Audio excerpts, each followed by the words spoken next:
It's business as usual for the Saskatchewan Roughriders and all of us here in Rider Nation. We're 10-2, getting ready for the Montreal Alouettes on Saturday, who may or may not have a quarterback. 10 wins in the CFL puts us in rarefied air as the best team in the league. How do we like the view from up here? I'll be honest, many not really used to it, right? Here's the weird thing. Since all we do is win these days, there's almost nothing to talk about. Life's good. We may never lose another game all season. The 16-2 Saskatchewan Roughriders. How does that sound? Should we print t-shirts? Do we have a t-shirt guy, gal in the SportsCage Rolodex to help us out? We'll get to work on that. Thanks for being part of the Wednesday edition of the SportsCage. It's Maz in for Barney, along with one of the double C's, Colson Schultz. And for the next 3 hours, we're going to be talking sports. Lots going on in the world today. We'll do that right here on 620 CKRM. If you're listening on the CKRM app, that's awesome. You can also download that app if you don't have it. Apple or Spotify, or Apple or Android. You can grab that in the store there. Our live stream is rolling. SportsCage on our social channels, on X, and on our YouTube channel at sportscage.com. And we like to go old school. If you've got a landline just like I do, and I know I get ribbed about it quite a bit, you can always call the show. It's free, 866-767-0620. The show today is for Regina Motor Products. Prairie Land Rentals text line is always open too if you want to send a text in your new school. 306-936-6262. Julian McKenzie from The Athletic will join us in about 20 minutes' time. Julian covers the NHL. Senators, he's covered the Flames. Love to get his thoughts on Connor McDavid. And then the crazy news today, Kirill Kaprizov turned down a $128 million contract extension from the Minnesota Wild. 8 years, $128 million, highest paid player in the league. That's $16 million a year. And they said no, and they slid the paper back across the table. If your boss came to you and said, we want you to stay, and here's $128 million, would you have the guts, if we're pushing all of our chips in, to go, I'm good. I think I want a little more? We'll get his thoughts. Charleston Hughes is coming up in about an hour's time. He's the CFL legend. Is he the best ever defensive end in the CFL? We'll chat about that. And then I thought of something on the weekend that maybe Charleston isn't getting credit for. Junior football reports coming up. We're going to hear from Saskatchewan Roughrider head coach Corey Mace and Dave Thomas, voice of the Riders, from practice earlier today. Ooh, there was a Kian Schaefer-Baker sighting at Mosaic Stadium. What does that mean? And we're also going to do a little Rider Radio Rewind, the best calls from Saturday's postgame show. Oh, there were some fired up people. All right, let's not wait any longer. Let's go to the Western Pizza guest hotline and bring him in. He's a fourth-year Regina Ram from Miller High School right here in Regina. He comes from a football family, to say the least. He had a 109-yard pick six in the win over the Alberta Golden Bears on the weekend. His brother Jackson plays for the Calgary Stampeders. Carson Sombach, how are you? Welcome to the SportsCage. Thanks for doing this. We appreciate it. Absolutely. In the big win over the U of A, the 109-yard pick six, and I saw it on Twitter a bunch of times, but the quarterback from the U of A, and I had to look it up, Eli Hetlinger, was chasing you down the field. And I know that teammates like to rib. If Eli were to have run you down and you wouldn't have scored, would you have ever heard the end of it from your teammates that a quarterback tracked you down? And most definitely not. That was one thing in the locker room is if you get a pick, if you get tackled by the quarterback, it's not a good thing. Thank God Brandon Wong was there to lead block for me and pick him off. So that's what I kind of figured. I'm like, the guys would have been all over him. Hey, you know what? 2-0 on the season, and that's got to feel good. We had Coach on last week, and one of the things that he had talked about, and I had asked them a question, when somebody new comes to the Regina Rams, what's one of the first things that you're told or you're taught? And he said that everything is about team. You're a fourth-year guy. Is that also part of your role in teaching the new players, the new Rams, about what team means right here in Regina? Oh, absolutely. And that's one thing you could probably ask a lot of the first year recruits too, is when they sign here, they feel like this is more of a better team culture than they've experienced anywhere else. And as soon as you come in, whether it's your visit or your first year, like we treat you like family right away, like teach you as much as you can, take the guys out, like do stuff together, get lunch together, get supper together, go for wings on Wednesdays. Like we would do everything as a team here and no one's left out. Who were some of the players that took you under their wing when you were a first-year Ram, probably wide-eyed going, all right, I know what Regina High School football was like. Now this Regina Ram University football experience is a little different. Who were some of those people that helped you? Well, when I came here, my brother was on the team before, so it was like family on the team already, which is nice. And sure, a lot of the guys from the Rams, they kind of stay in Regina. So I played Team Sask with a lot of them, and like some who had like even coached me when I was young, which was kind of cool. But some of the guys who kind of took me under their wing was like my brother Jackson, and then Jackson Ford, Josh White, Ryder Varga, and then like even some of the older guys like Braden Wegg and Labachetta. Like those guys kind of like everyone kind of took me under their wing, kind of like helped me out more. Zach Moore was one of them too. There's a lot of guys there, just like it's one big family, and you help out whoever you can, and everyone kind of takes everyone under their wing, which is nice. You mentioned family, and I think it would be an understatement to say that you're from a football family because all four of the brothers play. You mentioned Brother Jackson. He's a Calgary Stampeder. Stamps are pretty good this year. Now, maybe you bleed Rider green, but are you starting to get a little tinge of red when the Riders aren't playing? Because they got a pretty good squad. That defense is nasty. Yeah, I wear green every time they don't play the Stampeders. Okay. I've been a Rider fan since I was born, so I always love the Riders. I'm from Regina, so I love going to the Rider games and cheering them on. But now I have a family member to cheer on. I've gone to Calgary a couple times to watch one of his games, and when he played in Regina, that was awesome. So, yeah, like it's a little bit of red tinge starting to come through now. All right. If you're watching the stream, there's the picture. Your brothers are on the squad this year with the Rams.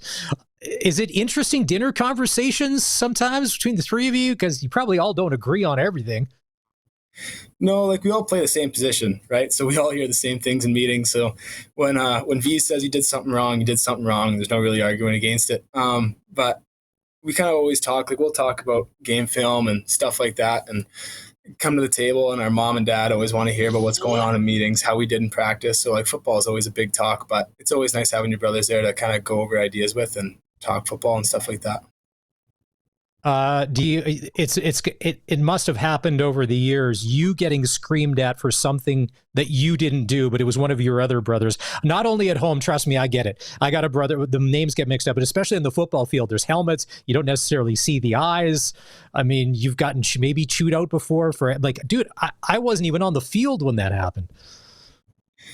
Yeah, that would happen with me and Jackson a little bit. And then when the twins came, like my two younger brothers, twins, kind of got them mixed up a little bit, but it doesn't happen as often as you think. The numbers kind of help. Do you have to pull out your phone after the game to show the brothers your highlight reel Instagram video of the 109-yard reception for a TD? Did that happen at all over the 72 hours after the football game was over? Oh, they're all on it, so they saw it. Kind of. Okay. I've seen it too on my phone, so I didn't really have to show him, but getting the text from my brother and like his roommate and stuff like that it was nice. It was kind of a good feeling.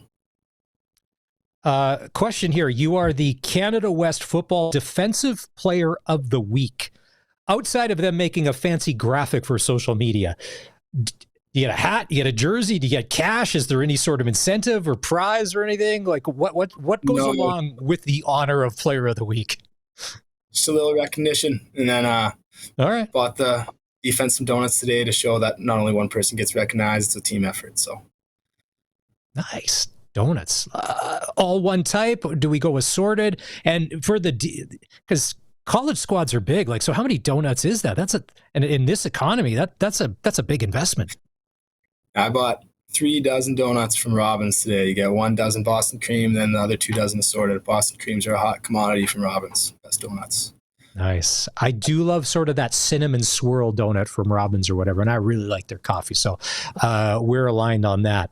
All right. So last year turned out to be, it didn't it started okay, then it kind of hit the skids, and it kind of turned magical at the end of the season for the Regina Rams. This year, you got the football gods on your side. In week 1, you pull out the big win in Calgary. You beat the U of A. How do you feel about the club this year? I mean, we know the Vanier is going to be in Regina at the end of the season, but unlike other sports, you got to win your way in. Just because you're hosting, there's no guarantee you're there. What are you feeling this year with the club? Well, I think we're really good. Like, our offense looks electric right now. Like, we're firing on all cylinders. It's good to see our defense is trending in the right direction. And we always have the mentality every week, just win the week, go 1-0. Doesn't whatever our record is, doesn't matter. We want to go 1-0 every week and just focus on the game ahead.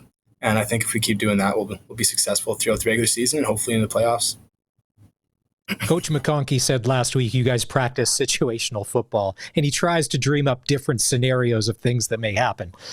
Now, the single point that got kicked and went through the end zone to tie the game, to just basically start the roller coaster of emotions for Regina Rams fan, he said that you didn't practice that. Are you happy that you're not the guy back there having to make that decision to try and kick it out of the end zone, run it out of the end zone? That's hey, man, somebody else can do that. That's way too much for me.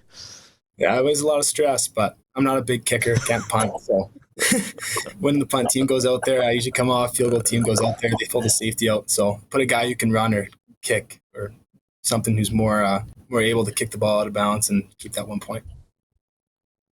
You guys are off to UBC this weekend. And I don't know, in your 4 years playing Canada West, have you ever seen it as tight or the competition level as good where there's so much parity that any weekend anybody can beat anybody, no matter the rank or the record? Seems like that happens every year in the Canada West. Every team's good. Everyone knows it. The teams that are bad, like, can pull out. Like, there's no really team that's bad, but the teams that are a little lower in the rankings can pull out a win versus anybody at any point. And so, like, there's always you never know what you're going to get when you go into a game. You always expect a close game in the Canada West, and every game is usually pretty close. So a lot of us wouldn't know a lot about UBC. What do you guys in your meetings as you're prepping? What makes UBC dangerous? What makes them a good team? What do we get? What do we watch them for on Friday to be like, all right, we can't let them do this?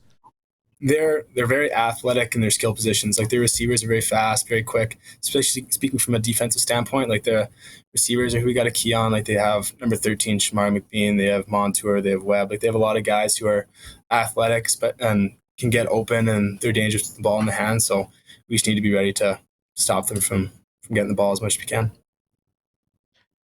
We have this debate all the time on the show between myself and Barney and Colson and Curtis and anybody else you have on. And then the fans like to jump in on the conversation, which is great. Zone defense or man-to-man defense? Now, you're in the defensive backfield. If you had a choice and you are calling the plays, what do you personally like to run? Are you a zone guy or are you a man guy? I'm a zone guy. Zone just allows us to keep our eyes on the quarterback, understand where the ball is going better, and kind of like pick up men as they come across, where man-to-man is like, if you get beat, you're screwed, right? So zone kind of gives you an option to kind of find where the receivers are going, where the ball is going, and your eyes are always looking back at the quarterback. So when that ball is near, you have a better chance to get it instead of looking at your receiver. So the pick six on Friday, you got that? What, you were in a zone call then? That's how you were able to read what Ettlinger was doing and then come across and then jump in front of that receiver? Yeah. How good does that feel? Like, you're basically, it's kind of like, not that you guys didn't have the game well in hand, but that really would have let the air out of their balloon. It felt good, like, especially when I got to the end zone and I saw all my teammates made the long run with me. It was awesome to see them all in the end zone. We do a little celebration after. We talked about it in the locker room. Never thought we'd get a chance to do it, but just seeing that everybody gets excited when it happens, because everyone celebrates everyone's accomplishments and big highlight plays like that. So to see everybody make the 109-yard run with me was awesome. Carson Sombach here from the Regina Rams is joining us. We got about 30 seconds left. You've been all academic before in the CIS. What's your degree in? Like, when are you done?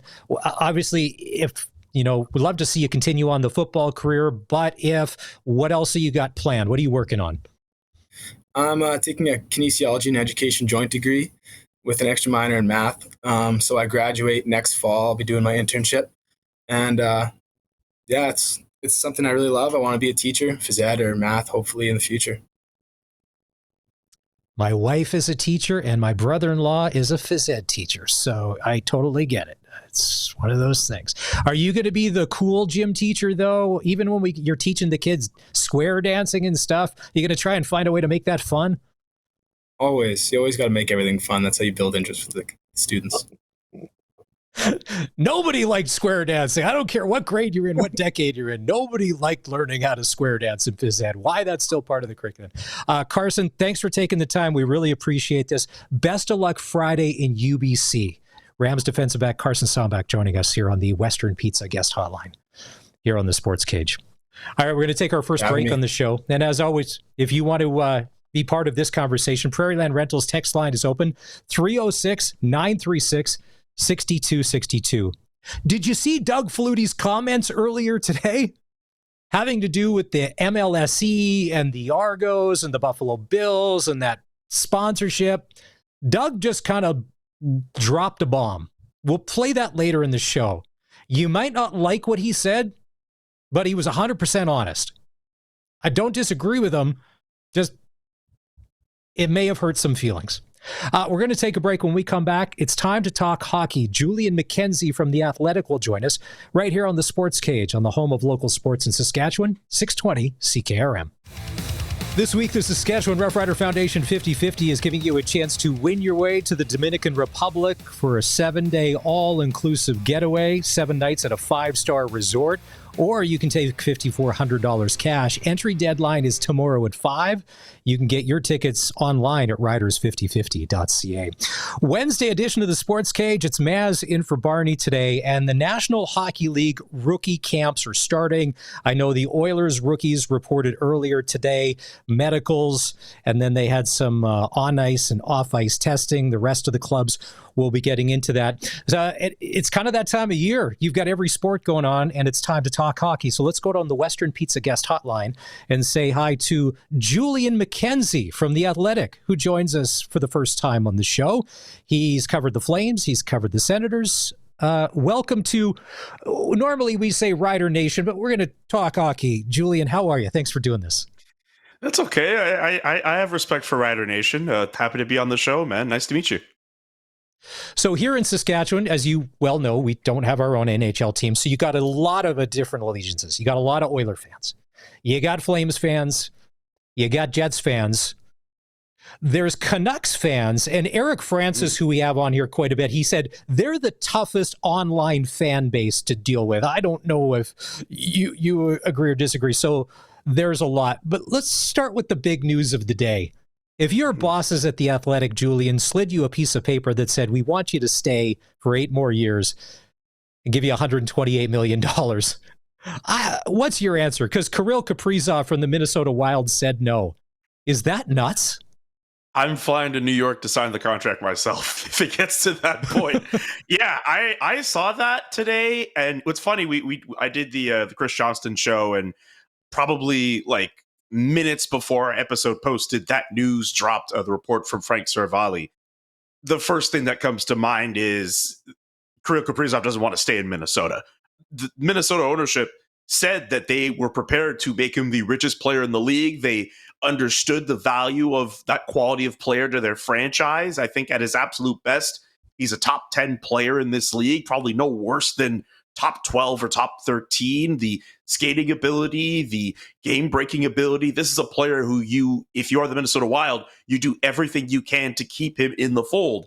And for Kirill Kaprizov to reportedly reject that deal, I mean, how much more do you want out of that, right? Is it really a situation where you want 17 million, or do you want to take your talents elsewhere? For me, it has to be the latter. If you're getting offered that amount of money and you reject that, I don't know. I would think that Kirill Kaprizov probably wants to go somewhere else. And if I'm a Minnesota Wild fan right now, I'm not feeling great about the fact that arguably the most talented player this franchise has ever had may very well want out by next summer. This contract offer to Kaprizov, $16 million a season for winning nothing in his career so far. is crazy when I always relay it back to the Florida Panthers, who are playing and acting like a team, guys with incredible talent and skill and winning Stanley Cups and being team guys. Now, you don't get a lot of that. And then you see this to me, Kirill Kaprizov shouldn't be the highest paid guy in the NHL. But Billy Guerin went out on a limb, said, listen, this is what we think of you. So if it's not 128, give me one or two teams. Who do you think could pay him more? Is it the obvious, like the Rangers and the Leafs, who always seem to come up in these conversations?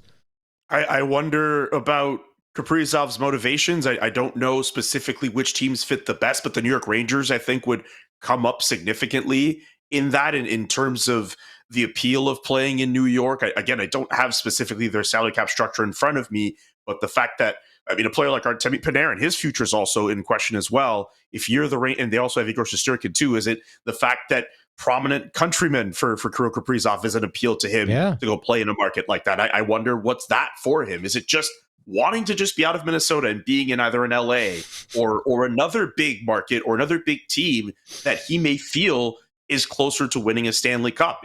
I think there's a lot of questions that remain unanswered in terms of Kaprizov's motivations at this point. And hey, we are going off a report, but maybe by tomorrow or maybe another day, we'll hear some offer come through for 16.25 or 16.75 or 17 million. And then this all gets put to bed. But right now, if you're the Minnesota Wild, if you're Kirill Kaprizov, I have so many questions about what he might really want out of this. And if, again, to reiterate to my first point, if you're getting all of that money and you're saying no, I don't think you want that money coming from Minnesota. Julian McKenzie from The Athletic joins us here on the Western Pizza Guest Hotline. How many years did you cover the Flames? Just 2 seasons. So I was there 2022. So the first year was the first year of Huberdeau and Kadri, and then I got the second year of that, and then I moved to Ottawa. Okay, so, and with the Flames, and it's no secret, sometimes there are NHL free agents that don't want to go to cities like Calgary or Winnipeg or Edmonton. So there is that. Minnesota is probably on a lot of people's lists of no thanks. It's not sexy enough. Yesterday, the Flames made big splashy news, spending $7-ish million a year, signing Dustin Wolf. Now, when you were there, he still would have been in the American Hockey League, but he played in the NHL last year, nominated for a Calder. Do you like this Craig Conroy move? Is this as smart can get in today's NHL with the money they signed him for? I like that deal for him. I like the fact that they're betting and fully committing to Dustin Wolf. I only got to see him in the American Hockey League and a handful of games of him at the NHL level, but just talking to people around him, talking to people on the Flames about him, and just talking to Dustin Wolf. This is a guy who, despite his size, despite him getting picked in the 7th round, he's proven to be a winner at every level.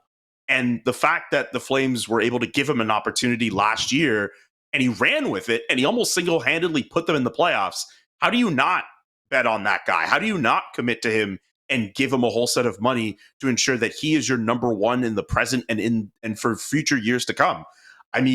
I don't necessarily have too many qualms about that deal. If you want to see him do it again in terms of his high performances this year, fine. But I also think in this league, you are better off paying up front for young talent who shows you right away that they're worth paying for. And I think Dustin Wolf, just off of how he's been performing, how he's able to play well in the games he's played for the Calgary Flames, he's gotten better in the NHL since he got those first few starts, when, at least in the years I was there, to now. Like, I think for the Calgary Flames, you're better off giving him that money as opposed to more of a bridge deal like what they give to Connor Zary, which I could understand in that circumstance where he hasn't played that many games. He gets banged up with a few knee injuries last year. It's worth waiting a little bit on a player like Connor Zary. But for Dustin Wolf, I'm not sure what else he would have needed to prove before getting a big money deal like that. Not to mention, in terms of sticking in a franchise, sticking in a market like Calgary, I believe it was Eric Francis who wrote about Dustin Wolf just before the signing, and he said so many great things about the city of Calgary. And I've seen through his social media before that he will spend his summers there. He loves the city. And one other thing I'll add about the city as well: great city, great people there. The conditions are great. And I know when there was that kind of big exodus with guys like Noah Hannafin leaving, Chris Tanev leaving, Nikita Zadorov also part of it as well. I think Calgary as a city is a great city. I think a lot of those guys really enjoyed it. I think it's just where the franchise might have been and the allure of winning maybe somewhere else and getting more money. But if you're the Flames and you eventually put yourself in a position where you are a veritable cup contender. I mean, look, there are people who want to go play in Edmonton, right? Like it's 3 hours north of Calgary. It's cold all the time. There's a lot less to do. We'll get to that. There's a lot less to do in Edmonton. And if people want to get mad about that, it's true. There's a lot less to do in Edmonton than Calgary. But if you're telling me, if I'm a good enough player that I can go play with Connor McDavid and Leon Draisaitl right now, yeah, I will go do it. Absolutely. The players, the status of your team has everything to do with wanting to play in a city like in Edmonton or Calgary. And I think there could come a time where if this rebuild, retool works and some of these young players pan out like a Zane Parekh, there's every reason for a free agent down the line to say, hey, you know what? It's worth betting on a city like Calgary. Okay, so I want to ask you the retool, the rebuild, because ownership has said we're never going to tank. A couple weeks ago when the Taylor Swift, Travis Kelce engagement photos came out, one of the funniest memes I saw was there was the Calgary Flames logo up on Travis, and then down here it was 16th overall draft picks, meaning that the Flames are always kind of never in the conversation. I've never seen that meme. I'll try and find that if we can pull that up. So they're just bad enough to never ever get into where the good stuff is hiding in the NHL draft. If you're a Flames fan, like, can you go through another season where you're kind of close, but you're going to miss out on 2 points and you're trapped in the middle? It's either all in or all out. Like, if you not this year as a fan, do you think that they'll be closer to a playoff spot this year, or they'll make the playoffs this year? I mean, I'm not sure if I have them as a playoff team this year, but I know if you're a Flames fan, this is not the year to guess if you're in the middle or wonder if your team is in or not. Gavin McKenna is available in the draft. And it's not a guarantee if you're the last. It's never a guarantee. I mean, you could get a top 3 spot potentially if you're last place. I get it, but if you're the Calgary Flames, you kind of enter this year with the talent that you have. They want to go for it. But at the same time, you know that allure of trying to get a better. Here's the thing. Like, I felt this way when I was there. If you have guys like Huberdeau, Kadri's coming off a career best season in goals. I mean, they'll figure out what to do with Rasmus Andersson, but he's still on the team as of now. Blake Coleman's a guy who, if you're a playoff team right now, you would have him on your playoff team. I think he still brings a lot of value for a contending playoff team, considering the fact he's also 1-2. And then you're also having that injection of young players. Matthew Coronado signs a big deal. I thought when I was there, he arguably had the best shot on the team. Zane Parekh looks like he's going to get some NHL minutes this year. Dustin Wolf just signed a big money deal. Like, this is not a team that I think wants to tank or is in actual. I don't think his team's in any real position to tank. This is a team that is clearly trying to retool on the fly. Just if it's in years where it's not going to work, you sell off your assets, you get whatever picks you can get or players you can get. And if you are able to compete for a playoff spot, so be it. It's just, I also understand the frustration from fans where this team might just be good enough to make the playoffs. But is that the right strategy for the way you should build your team? We'll have to see how it goes. I mean, I think for a lot of fans, they really took some pride in the fact that they were close. But I think there's a lot of fans who, if they go through this year the same way as last year, there's going to be a lot of people, whether immediately or years after the fact, who are going to be like, well, why weren't we in a position to get Gavin McKenna or a top 10 talent in this year's draft class, which so many people have said is supposed to be stacked from maybe not top to bottom, but it's supposed to be a lot more talented than the draft class we saw this summer. Julian McKenzie from The Athletic joins us. He covers the Ottawa Senators now in the NHL. So in the past couple of weeks, Julian, you don't cover the Oilers, but how many times have you been asked about the Connor McDavid situation? And hey, Julian, do you know anything? What's going to happen with McDavid? You can tell Connor's getting tired of the questions. Are you getting tired of the questions as well? I mean, I'm not getting tired of it. We're talking about the best player in the league. And up to now, he is not committed long-term, short-term, or otherwise, to another deal beyond the one that's set to expire. What else are we supposed to talk about? We talked about this on the CJ show today. What else are we supposed to talk about?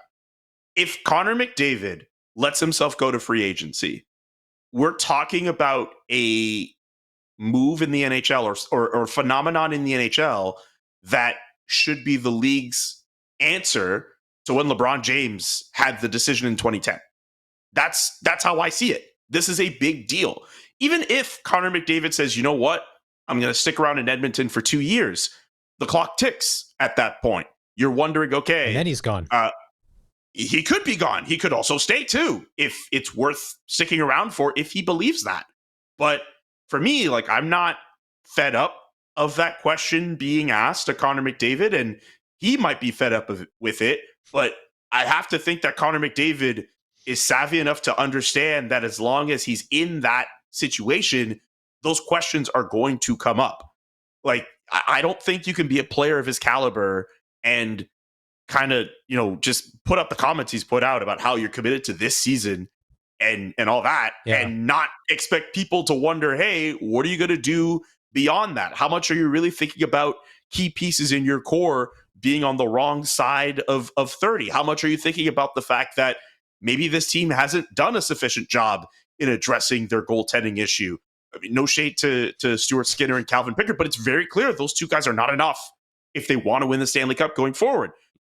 So, yeah, I think until further notice, I mean, there could be lulls. There could be moments where we'll focus on other things, but Connor McDavid should be the story. And the way that he's handling all the contract talks, or at least how he's handling his future, that invites those questions. And until he signs, until he makes a decision on his future, we have every right to ask those questions. If he does decide to go, if the Gretzky getting traded to LA was a title shift in the NHL that just changed the sport altogether, this would be the second coming of that, because there's be nothing as big. Like, it will rock the foundations. His body language, even from the other day, talking about this after practice, is terrible. And you can tell this. And you work in Canadian markets, Julian. You know how crazy that the media can be, and it's just going to bubble and bubble. I want to talk about the Ottawa Senators, because we don't talk a lot of Senators here. There's some Habs fans probably listening right now going, hey, what are you to talk about the Habs? Habs fans, you always like to talk about yourself. It's Leafs fans, too. Those pesky Ottawa Senators, they make the playoffs last year, and they put a scare in Toronto. Brady Tkachuk is something else. Is he as advertised? Because we only see him on TV. What's he like in real life? I think being around him as a media member, it's been fascinating to see his star grow, particularly in the last year where he's on a playoff team. Him and his brother are part of those big fights at the Four Nations. I think that tournament did so much for the Tkachuk brand, just in terms of how visible they are. And I think there's a lot of people around the league who hate those two guys for the way that they kind of carry themselves on the ice. But if they were on their respective teams, I think their tunes would change a lot in terms of how they play, how they try to deliver in big moments. I mean, particularly with Matthew, he has two Stanley Cups to his he has Stanley Cups to his name now, and Brady Tkachuk now has at least a taste of the playoffs. These are two guys we could be talking about for quite some time. In terms of Brady specifically, I think in terms of what he means to that Ottawa Senators team, while I think he's really he's really all in on being that leader, and sometimes it's a little bit of a running joke. I remember in terms of last year when they were having that trek towards the playoffs, and he kept repeating the fact that, they have to have a playoff mentality. There were some guys in that room who were like, all right, we get it, man. Like, we've heard playoff mentality like 500 times from you, but they really follow behind him. And he, I think, really represents the soul of that team. As he goes, so does that team. So I think for the Ottawa Senators, even on a team where they have a guy like Tim Stützle, who is, I think, the most talented player on the team, who's able to contribute defensively, but has a world of talent offensively, and Jake Sanderson, who's proven to be the number one defenseman on this team, Brady Tkachuk is a pure power forward who's able to deliver at the net, who's able to produce and score goals in this league and be physical and annoying to opposing players, that's the guy. That's the guy on this Sens team who, if he's healthy, he produces. I wouldn't be surprised. Don't be surprised if this team goes back to the playoffs again. Of course, there are other players on that team who carry that, but Brady Tkachuk's success is very much tied to the Ottawa Senators' own. Do you think the Toronto Maple Leafs minus Mitch Marner can be better without him because Mitch Marner, the distraction, not the hockey player, aren't part of the team anymore? That maybe they'll rally the troops now that he's a Vegas Golden Knight. And I saw the video with the light show and the smoke at the practice arena. Looks flashy. But with the interviews and all of that in the past couple of weeks, it's just a lot. Are they going to be happy that maybe they don't have to deal with that this year? Well, I think the Marner thing, it seems like from a negative standpoint, if you view it just on the attributes of it, where it was more of a distraction, a negative for the team in terms of Marner not delivering in big moments, and the fact that that situation caught like fire, just after the playoffs were over, and then the trade happens, and then he goes to Vegas. I think the team is going to be relieved at the fact that they don't have to deal with that anymore. But I do think that it just going off of comments I've seen from players, Mitch Marner still meant a lot to that room. A guy who was able to pick out music in the locker room, had guys over at different points, had those relationships with different players on the team. This is a guy I think Leafs guys will miss him in terms of how the Leafs have built their team post Marner with some of the additions they made, getting guys like Dakota Joshua or Nicolas Roy or Matias Michelli, and the way they even built their defense before it got to a point where Mitch Marner had to leave. I think the way the Leafs are set up, they're still a playoff team. If they go up against the Florida, I'm not sure if they beat them still. I feel Florida's inevitable at this point, but that's a team where the expectation should still be to make a deep run in the playoffs. And Anthony Stolarz has proven that he could be given the reins, and Joseph Woll is still a young guy who has a lot to give and can produce as a goaltender in this league and can be helpful for the Toronto Maple Leafs. And of course, Austin Matthews leading the way. He was not 100% last year. If he's healthier this year, all bets are off I think that obviously helps the Toronto Maple Leafs. But I think there's a potential for them to be better. It's just they have to still get over those playoff mental demons. We've reached a point with them where the regular season does not matter. It's just, what can you do in a first round, second round, and a third round series if you can get there? I know it's a funny joke to laugh at, but when that core with Matthews, Morgan Riley, John Tavares, like they've endured what they've endured, like William Nylander too, the mental side of it has to be discussed. Julian McKenzie from The Athletic. This was awesome. Can we do this again sometimes when the season gets rolling? This is great. Let me know. Not that you delivered like would this be like a slap with a wet towel to the face there for the Leafs fans right at the end of the interview there? It kind of was. No. I kind of like that though. No. To bring up some memories. Yeah, that was good. It's nothing they haven't heard before. I know. They haven't heard before. What are you gonna do?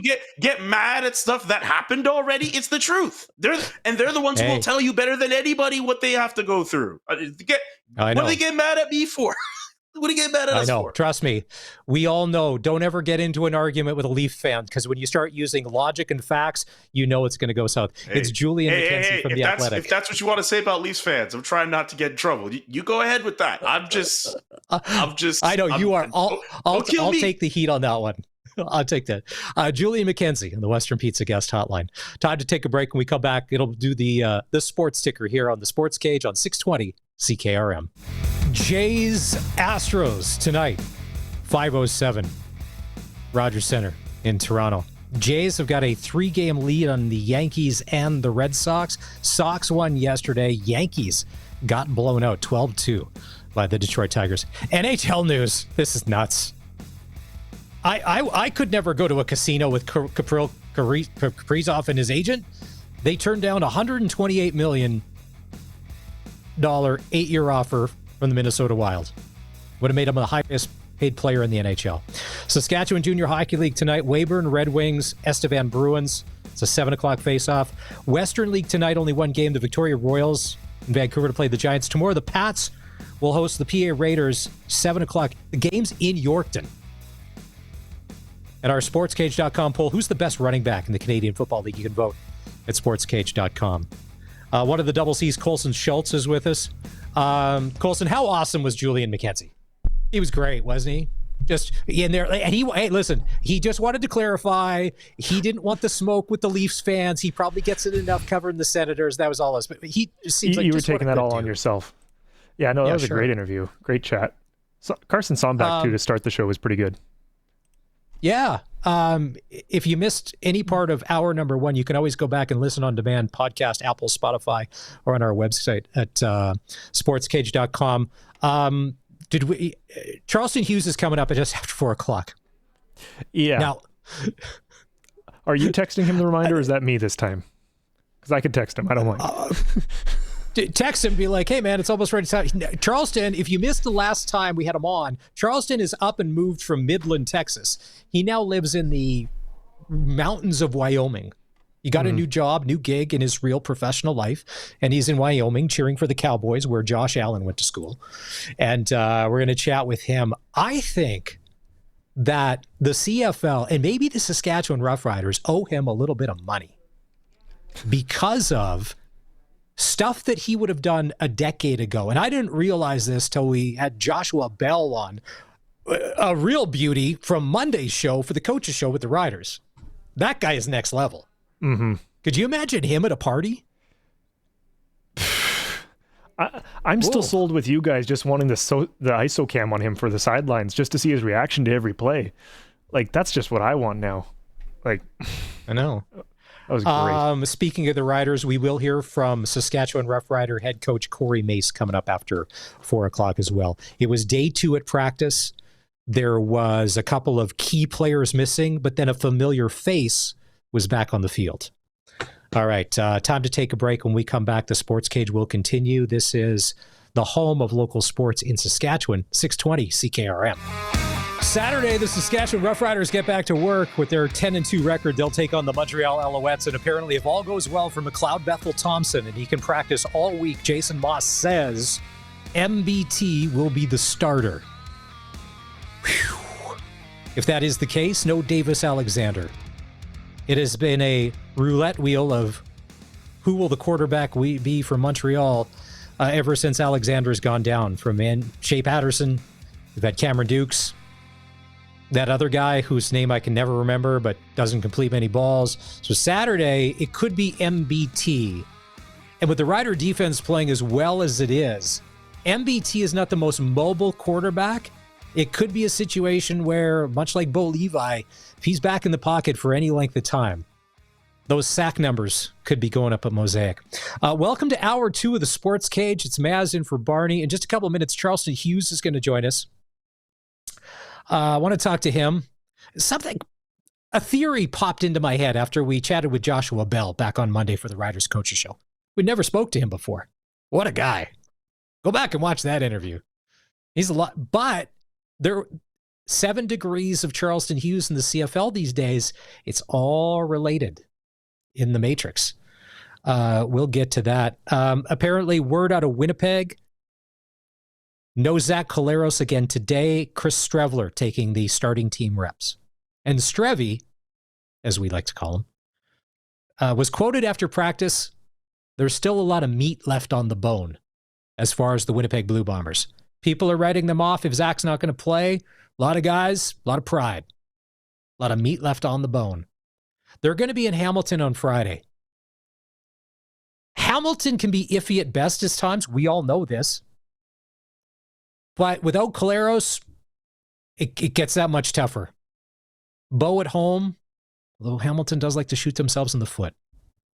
They're a little better than Ottawa. That's a tough matchup. But Winnipeg could go in there and steal one on the road, even without Collaros. And Mike O'Shea, the reaction talking about it, it's pretty cavalier from people from the outside to comment on whether or not Zach Collaros should play football anymore. I can see his point. Week 15 in the CFL also has Ottawa at BC. That's on Friday. BC has to win that game. If you lose another one to Ottawa, you probably can kiss your playoff hopes goodbye because the Edmonton Elks are surging. They're in Toronto on Saturday. And although Toronto has played well, Edmonton is playing complete football. The dangerous, they got the run game going. They've got the return game going. And not only am I worried about Edmonton Saturday in Toronto, I'm worried about when the Riders go to Edmonton the following week after the bye. That's not the freebie that it was a few weeks ago in Montreal at Sask. I think we have him. Let's go on the Western Pizza guest hotline. Say hello to, can we call him the best ever to play defensive end in the CFL? Would that be an accurate assessment? It sounds beautiful. Nice. Charleston Hughes joins us. How are you?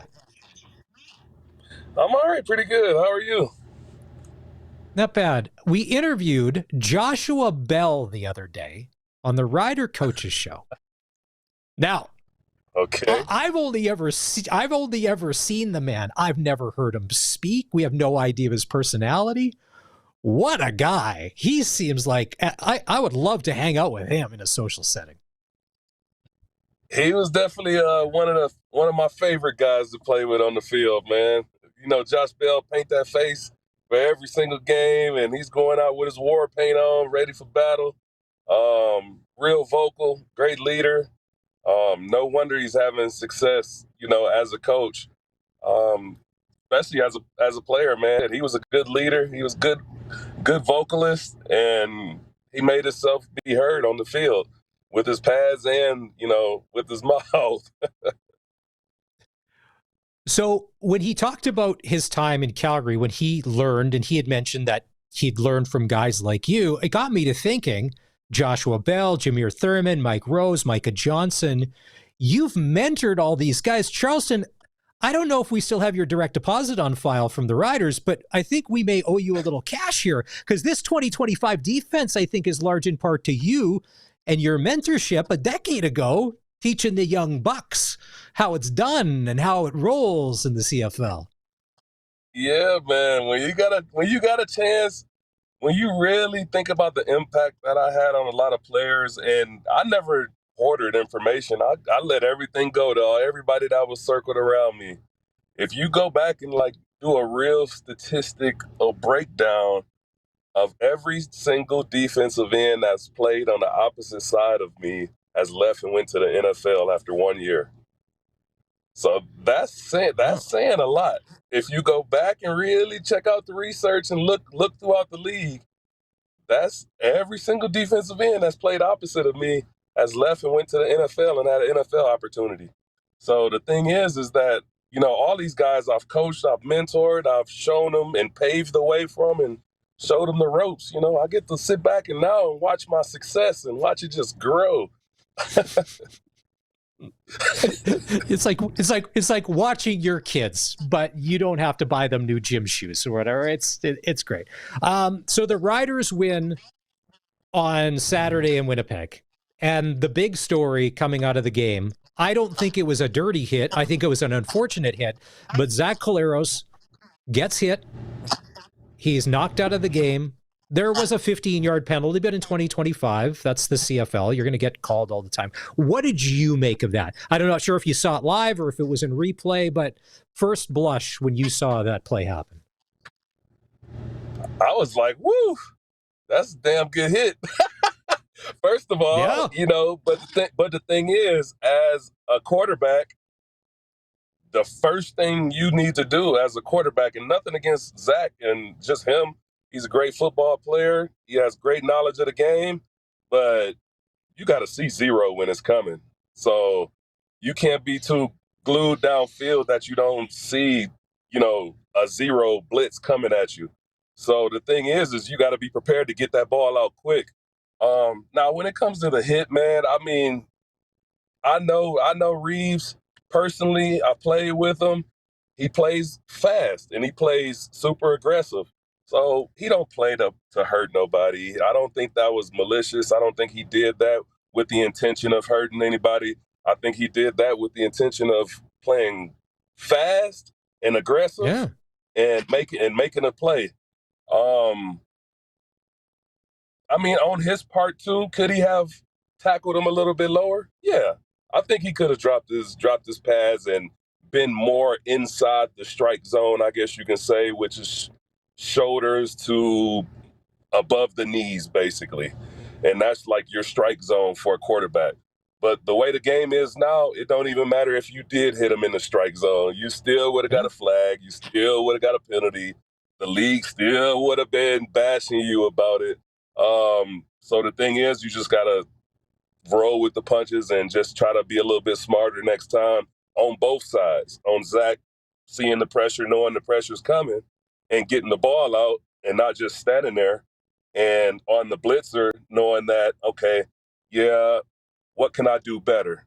I could have been a little bit lower and hit him more in the strike zone and try to avoid the penalty. Is there a play like that where you had a free run at the quarterback? Because I know you've had more than one. A quarterback that stands out in your mind, and who was that quarterback? Sheesh, Bo. I think the last one I had like that was probably Bo Levi, and same thing. I ended up knocking him out for like, I can't even remember. He was out for maybe 4 to 6 weeks. Whoa. Wow. Oh, yeah. Last job, Bo Levi Mitchell. Holy smokes. Now, when that happens, because you're a competitor, and between the whistles, it's go time. This is how you earn your living. Do you say something to him after the play? Is it after the game you're texting him? Like, when do you reach out as a person and say, hey, man, I hope you're okay? Like, because there's got to be, I would think there is some civility like that, isn't there? Yeah, man. You just got to roll with the punches and just, if you want to apologize, you can apologize. But the thing is when you're doing a play like that, man, you're just trying to play fast, man. It ain't no intention on hurting the guy behind it. So you kind of apologize on the spot and just say, my bad, unless he's really that, hurt, then you just keep moving on and keep playing football. Did you say anything to Bo? Was Bo okay with it? Like, how did that go down between you two? Well, I thought he was joking. I asked him, I was like, man, I barely hit you. So I came at him in a joking manner, and then I seen he was out for some time, and then just was like, man, I didn't try to, hurt you or anything like that. I was like, I was just making a tackle. But he knew it too, though. It's just the game. I found that the Bombers, when they had success on Saturday, it was throwing outside the numbers and Ontario and Wilson. Throwing anywhere inside the numbers with that Riders secondary, Charleston, if you're offensive coordinator, that's dangerous territory. A lot of those balls are getting picked off. Not a lot of completions. If it's you, are you staying away from Mulligan and the rest of the gang with Agent Zero and all that? Sheesh. I mean, it's a dangerous throw, man. And kudos to Corey Mace on, developing that style of scheme, from, Devon Claybrooks and Rich Stublers and the who else came from that era? Ryan Phillips, he has an influence of that Rich Stubler type defense. They protect the middle of the field and they keep that ball thrown to the outside the hashes. So the thing is when you got a defense like that and guys who can really hunt and get after that football, I mean, it's dangerous. I don't throw it. I wouldn't throw it in the middle of the field. No, and it seemed nuts when they were trying, and I'm like, oh, you guys. So the Saskatchewan Roughriders are 10-2. Montreal's coming to town this week. McLeod Bethel-Thompson could be the starting quarterback if he practices all week. There's going to be no Davis Alexander. I had said, even with MBT, the Riders could hang 40 points on this Alouette team easy because MBT's not that mobile. He's a rhythm guy. But Montreal, they got some guys back. Jason Moss, he's a good play caller. Some days he looks incredible. Other days he looks average. Is Montreal dangerous just because you don't know what you're going to get out of them? They are dangerous, man. And just like you said, Bethel, I mean, he's a veteran quarterback. He's won in this league. He got championships under his belt. You can't underestimate him. He's a gunslinger. Like, if he needs to throw deep, he's going to throw deep and challenge you deep. So the thing is you don't know what you're going to get. You don't know with an inconsistent team like that, I mean, especially from coaches all the way down to players, you just got to play them like they're the best team in the league, man. And I hope the Riders go at it with that type of attitude. But Charleston, on a roster of 50, we're 10-2. Some guys think that they're going to be invincible. Like, you're never going to lose another game. And then there's guys that are going to be realists, and I know that guys will bring other guys in and all of that. But hopefully there's not enough guys with their heads in the clouds that are significant out there. But trust me, as a fan, I'm like, I don't know, man. Like, nothing could... Didn't Starship sing the song in the 80s, Nothing's Going to Stop Us Now? The San Francisco, the Golden Gate Bridge in the background, and all of that. I know. At what point do you just say we got it every single game? Because even when our field goal kicker, who's having a bit of a rough season, it hasn't cost us any games. He's kind of working his way out of it. He seems to have jinxed Winnipeg's field goal kicker the past couple games, and that kind of... Oh, Charleston! Not that you're not a good rough. team It's guy, rough. but when the field goal going, I feel sorry for my guy Brett Lathers, man. It's been a rough patch for him for sure. Especially with having a kid too. Congrats on him having a kid, by the way. But yeah, It's been a rough go. But the thing is you're the best team in the league. I've been there before when Mace been there before too. When you've been the best team in the league all year long, and you make it to that final game, the game that counts the most. And I know. You lay an egg. So you got to stay humble and keep battling. This is what I want to tell Rider fans if you're listening right now. Charleston Hughes is with us on the Western Pizza Guest Hotline. You guys dominated for a decade in the regular season, but it did not translate into Grey Cup wins. This is what I am worried about, that we are so far down the road and in love with who we are this year that we're 10-2 and all of that. Cautionary tale, the Calgary Stampeders, right? Cautionary tale, the Winnipeg Blue Bombers. 5 Grey Cups, you win 1 or 2. Like, it can happen at the worst time. That's what has me going, hold on. This is nice, but we're not done. It's September, 10th today. There's still a lot of football left. A lot of football still left, man. Anything can happen in between, now and the end of the season and rolling in the playoffs. Like, it's good to get your bad football out of the way. That way you can still continue to play good football by the time playoff time comes. Now, I know that the Stamps had a few injuries for their Labor Day rematch. Edmonton had more, like Niles Morgan wasn't in the lineup. But that Elk team, that was a beating they put on Calgary. You're rushing for 200 yards. Your quarterback's playing well. Yeah, Joel DeBlanco all of a sudden had a breakout game, their number 1 draft pick. Charleston, do the Elks scare you as much as they scare me? They're kind of getting it together. They're getting it, man. And, I got a great feeling they're going to make the playoffs, and they're going to surprise some people in the playoffs. But remember, I did say that, Edmonton's going to be a dangerous team. I did say that. They weren't going to win the first game, but that second game, they're going to pull it off. And that's exactly what they did. So the thing is man, they're still in the hunt. Once the Riders play Montreal, then it's a bye, then they go to Edmonton. And I'm worried about that game. That's the perfect trap game for us, because let's say we do beat Montreal, we're 11-2. Now we're even more in love with ourselves. Like, we can't stop looking in the mirror because we're just so beautiful. Then we go to Edmonton. Cody's going to be fired up. Justin Rankin, and you know this, like, he's one of those guys, like, if he gets going, he does not stop. He does not stop. And that can pose a problem, because when the Stamps beat us, they ran the ball on us both games. And you have to think Edmonton would try and do the exact same thing, would they not? No, 100%. They're going to come in and establish that run. I mean, that's what I would do if I'm an Edmonton team and you got a quarterback who's really playing good football right now. Jesus sprinkles. He's doing what he got to do.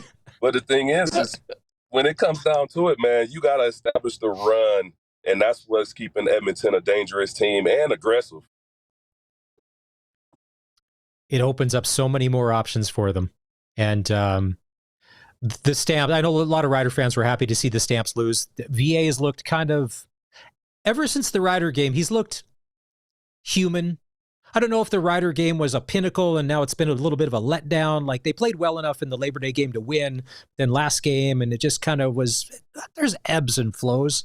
I want to ask you about Winnipeg Hamilton with no Zach Collaros and Chris Streveler going in. Bo Levi and the Ticats should take care of business. But as Chris Streveler said, there's still some meat on the bone with those Bombers. I still like Hamilton, though, at home, if Streveler's the starting quarterback. It's still some meat on the bone. You know, when I think of that and somebody says there's still some meat on the bone, that means there's not a lot of meat on that bone. So the thing is, man, it sounds like they've ran out of opportunities and ran out of chances. And there's a little bit of give up there. That don't sound very optimistic to me that you're gonna turn everything around and make it happen and go after, wins for the rest of the season kind of deal. That sounds like, I don't know, you're penny pinching. But the thing that scares me about Hamilton, just when you think they should win and do the right thing and follow through with like logic and everything else, they lay an egg. They're just like Ottawa at times. You can't trust them. That's what has me a little worried. Maybe Bovi is going to put it up. To me, Ottawa, if they beat BC again, BC, wrap it up, you're done. Because you've just kind of taken yourself out of the playoff picture. When they lost that game last week, I'm like, your defense, you deserve to lose. Offense did what it could. Defense blew it. Yeah, man. I mean, BC, yeah, they're in a struggle bus right now. So the thing is, yeah, man, you never know in that East either, especially with a team like Ottawa, and they're up and down and they're struggling too. But the thing is, Hamilton, they'll still come out of the East, just like I called it. Hamilton, I know you called it. They're going to be in the Grey Cup. I know. They're going to be. I know. Just like I called it. So we'll see. We'll watch it happen, just like I explained. Edmonton at Toronto. Edmonton on the road, I think, can still be dangerous because Toronto, once again, you never know who's going to show up. Nick Arbuckle may have a great game, but their defense can be suspect at times. This, to me, the Elks thing is, if they can get a lead early and just stay ahead a little bit, just stay ahead, hang around, I think they have a chance to win. But they can't make it 2 or 3 scores because I don't know that the Eskimos can come back and be that explosive to match what Toronto's doing when they're all firing on cylinders there. Yeah, when they really get moving with the ball, man, and it has to be a high-scoring game for them to win, and that's what it really boiling down to. They can't really rely on their defense very much. Got a lot of young guys over there, a lot of guys that just don't know how to play CFL football yet.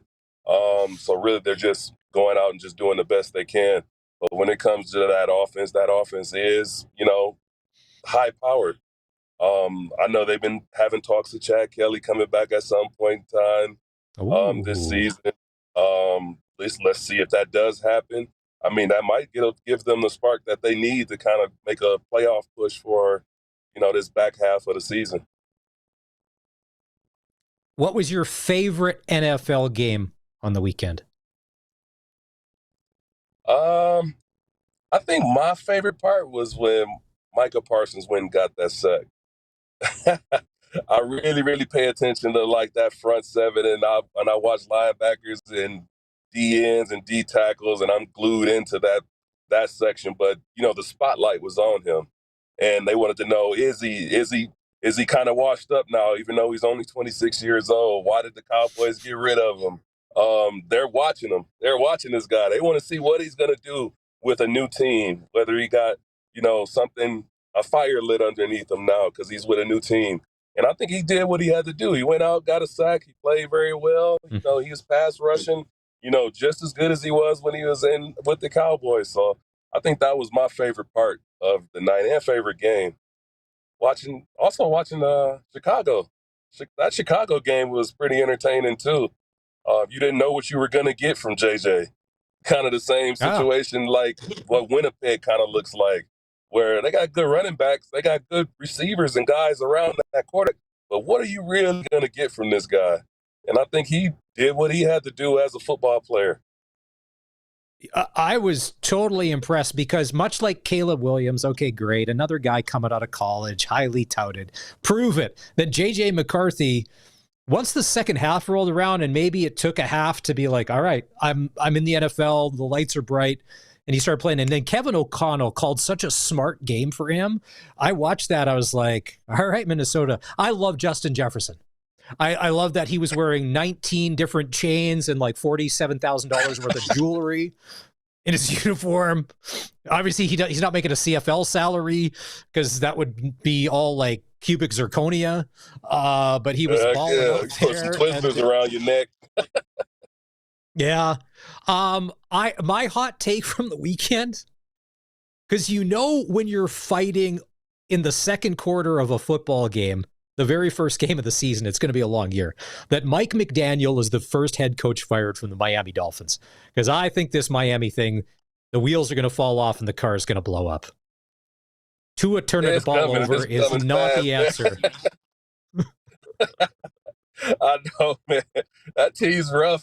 It started with like Tyreek Hill. I think he started in the offseason, and everybody's like, I know. Why is Tyreek Hill talking about trade talk and want to leave the team and all this stuff, and nobody knows why. And then this starts to hit the fan. So it's rough, man. It's rough.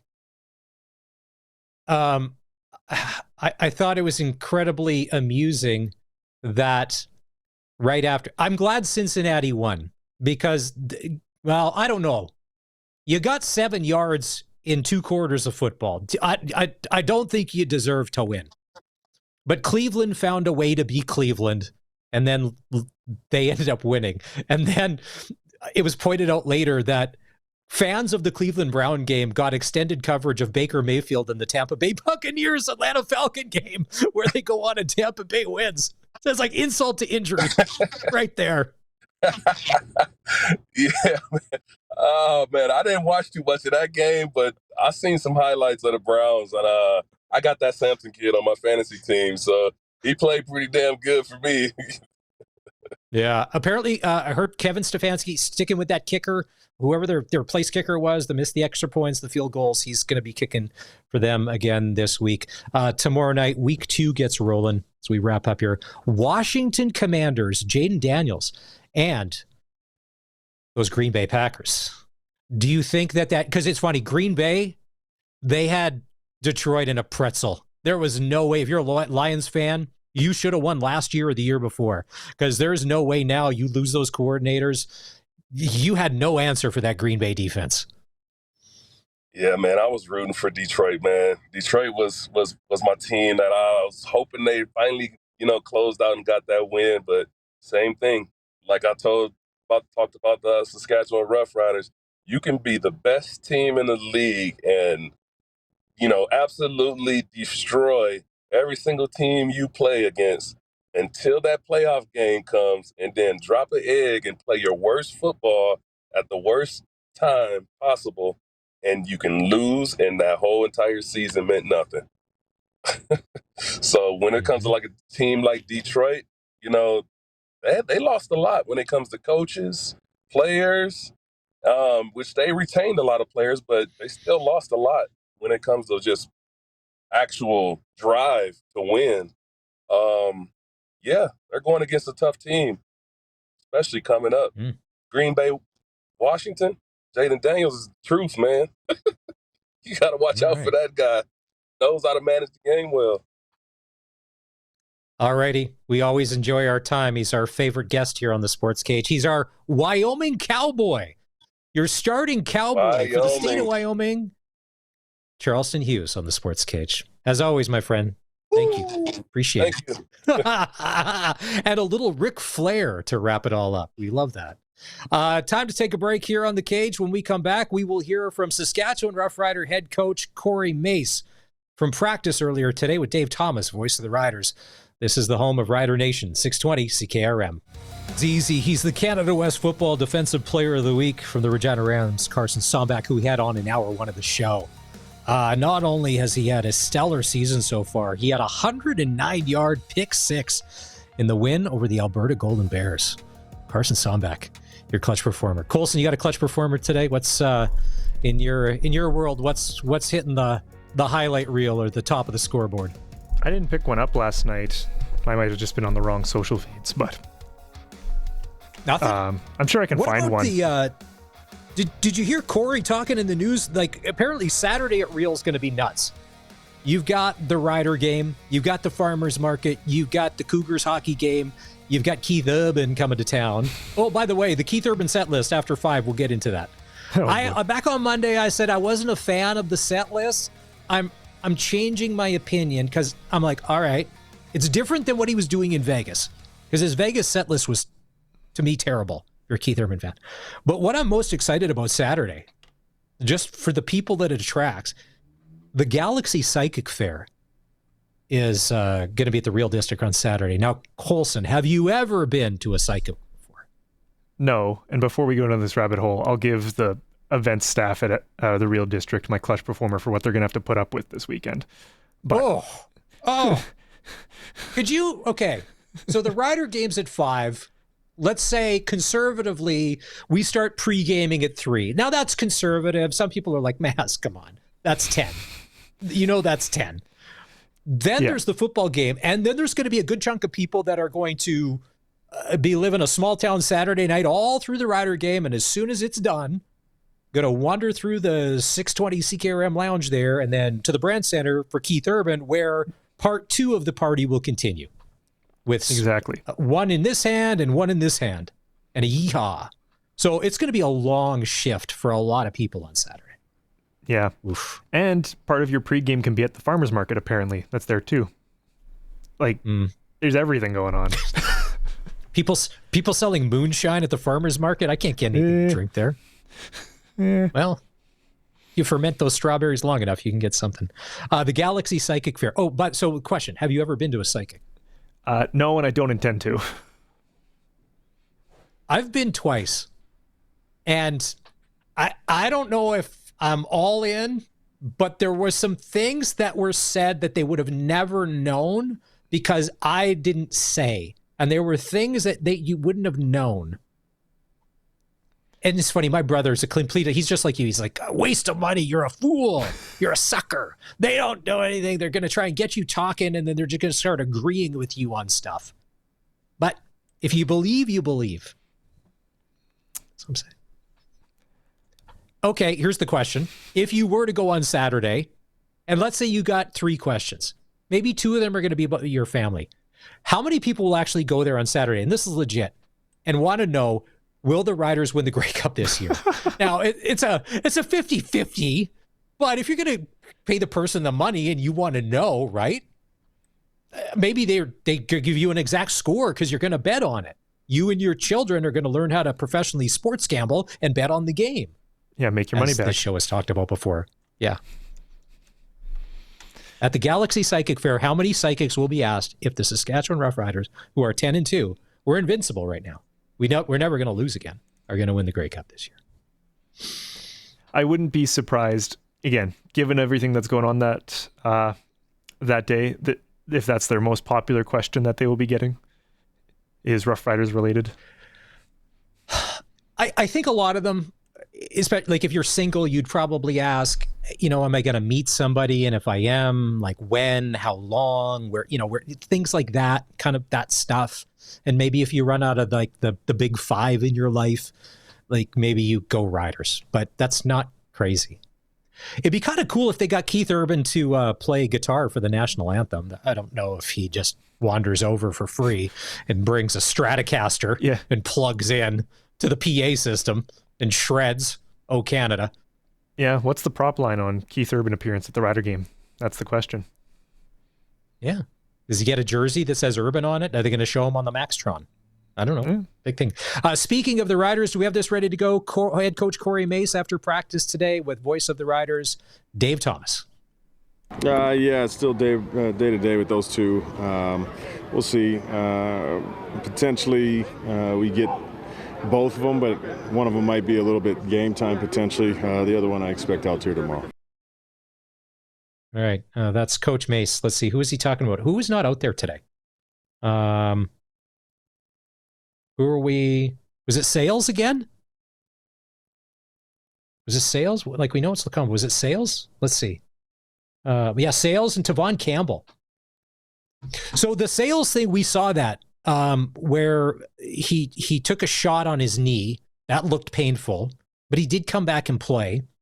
But the Tavon Campbell, Colson, if it's the head again, it wasn't anything in the game that we saw, right? Like, he didn't come out. He was never down on the field, and the training staff had to come out, because I'm trying to think back to the game. I'm like, I don't remember that. I don't remember seeing anything in the game either. Yeah, okay. So this must be something new.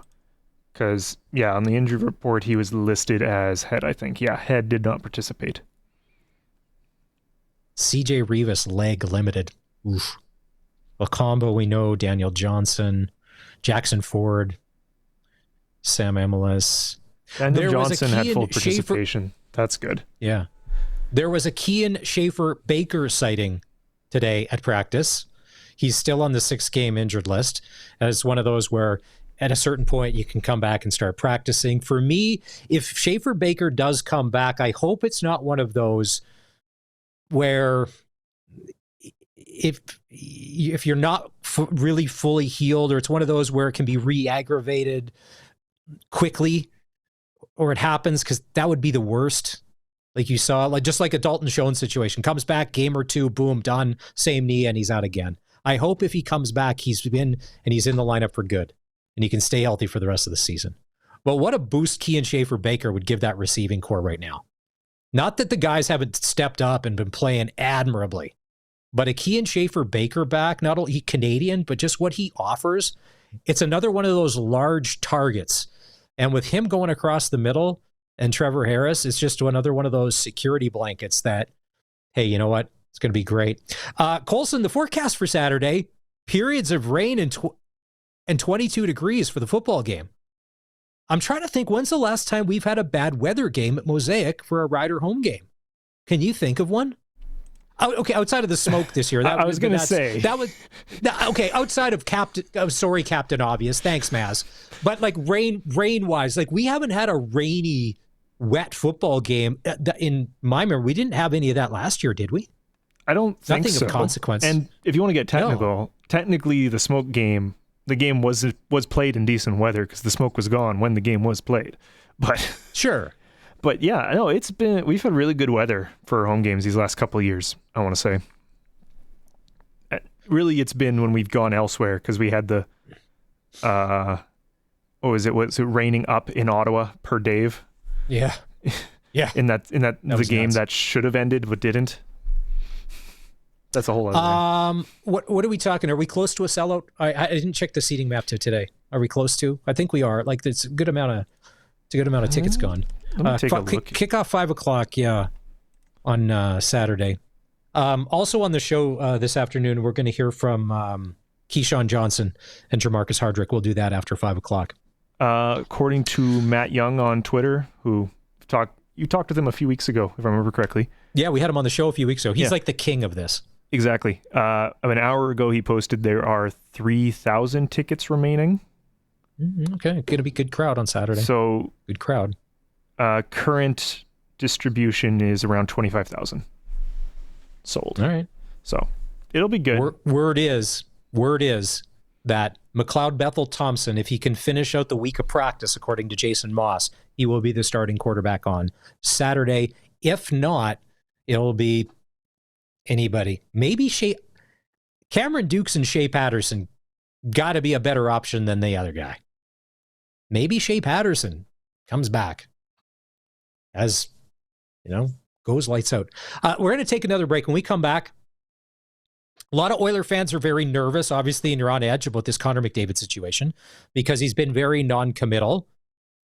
But a clip came out yesterday, and we'll play it for you. Somebody that's super on the inside is having doubts about McDavid signing back in Edmonton. We'll let you listen to that and form your own opinion to be like, is it really time to start worrying if you're an Oiler fan? This is the Sports Cage on the home of local sports in Saskatchewan, 620 CKRM.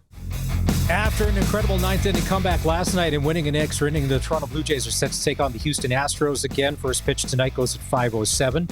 Saskatchewan Junior Hockey League preseason action. The Weyburn Red Wings in Estevan to take on the Bruins. Face-off goes at 7 o'clock. And NHL news, Kirill Kaprizov has turned down an 8-year, $128 million deal from the Minnesota Wild that would have made him the highest-paid player in the NHL. And speaking of the NHL, over the past couple weeks, well, months now, all the talk is about Connor McDavid and him potentially becoming a free agent at the end of this upcoming season. Now, a lot of people are very confident it's just a matter of time.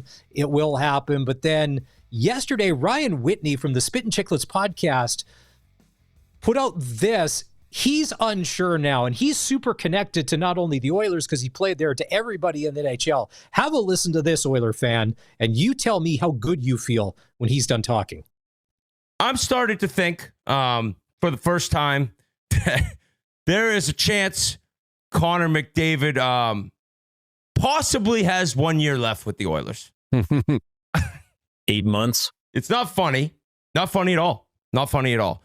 But I actually think right now, in like certain discussions I've had, that he doesn't really know what he wants to do or what he's going to do. And it's like, I'm trying to put myself in his shoes, which is insane and almost impossible to do. Like, this generational talent, maybe the best actual hockey player anyone's ever seen, dominate the league the way he has, come up just short 2 years in a row, and be so obsessed with getting a cup and wanting to do it in Edmonton, but then thinking like, can that even happen? So I kind of get where he's coming from, where it's like, I don't know what I want to do yet.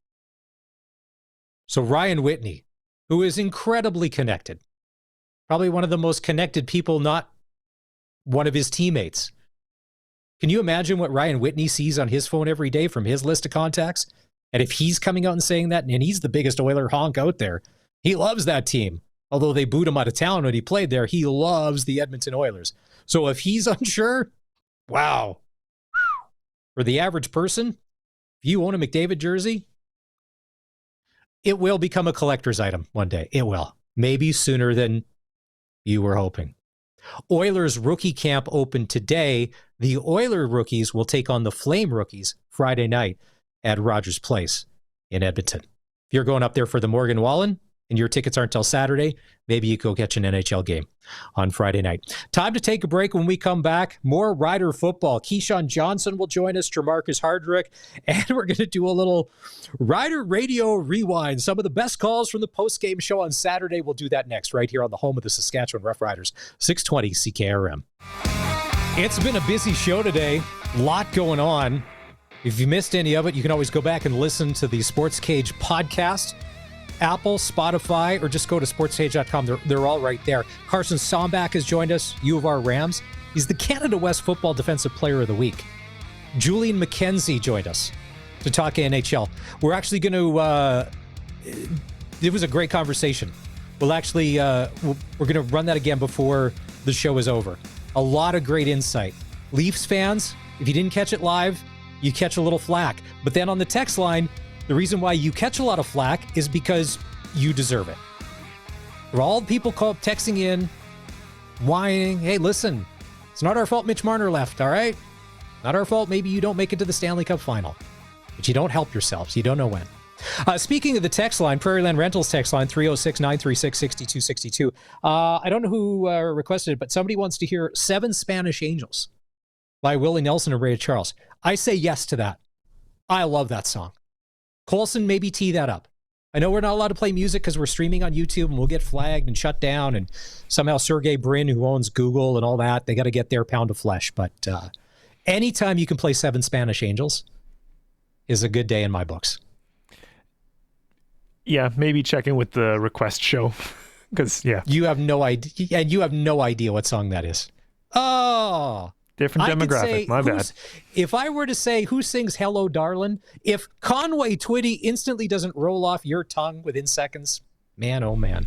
And as promised, we're going to drift back to Saturday. Post-game show. Colson, you are one of the producers of Saskatchewan Roughrider football.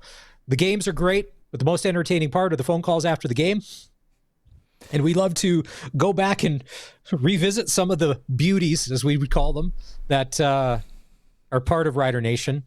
Would you say the theme on Saturday was everybody was angry over the Caleros call and the Caleros hit, correct? That was the overriding theme, right?